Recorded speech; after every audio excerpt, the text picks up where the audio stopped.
Magandang umaga Pilipinas, narito na po ang maglagay na panahon ngayong araw ng Tuesday, 07 April 2026. Patuloy pa ring iiral ang ridge ng isang high pressure area sa northern at central Luzon. At dahil nga dito, ang magiging general area forecast sa Luzon, Visayas at Mindanao ay magiging bahagyang maulap hanggang sa maulap na papawirin na may pulong pag-ulan, pagkulog at pagkidlat. At para naman sa flight level wind chart, makikita natin sa 925 hectopascal ang lakas ng hangin na aabot ng hanggang 36 km per hour sa Luzon, Visayas at sa may southern part ng Mindanao.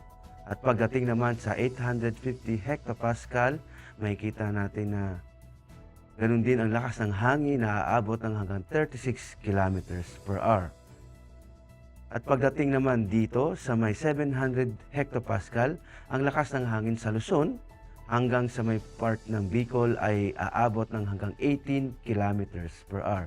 At pagdating naman sa may silangang bahagi ng Visayas hanggang sa Mindanao ay aabot ng hanggang 36 km per hour.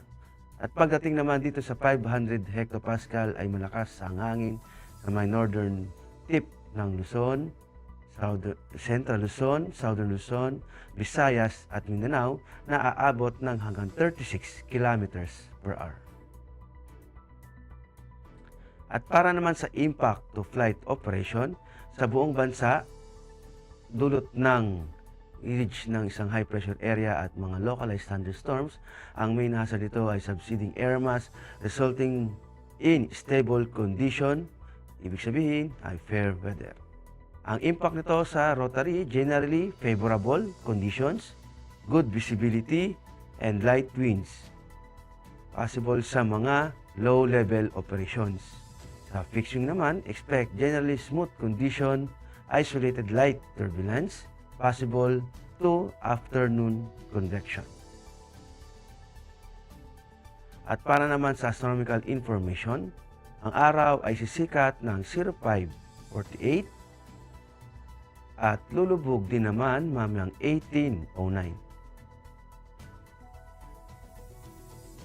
Sa moon illumination, meron tayong 74%.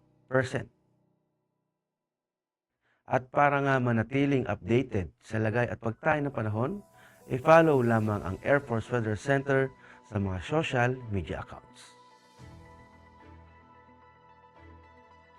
Sa ngalan ng aming commanding officer na si Colonel Alvin Jan Cugador, PAF JSC, ako po si Technical Sergeant Brian Benedict B. Arcilla, Weather Broadcaster ng Air Force Weather Center.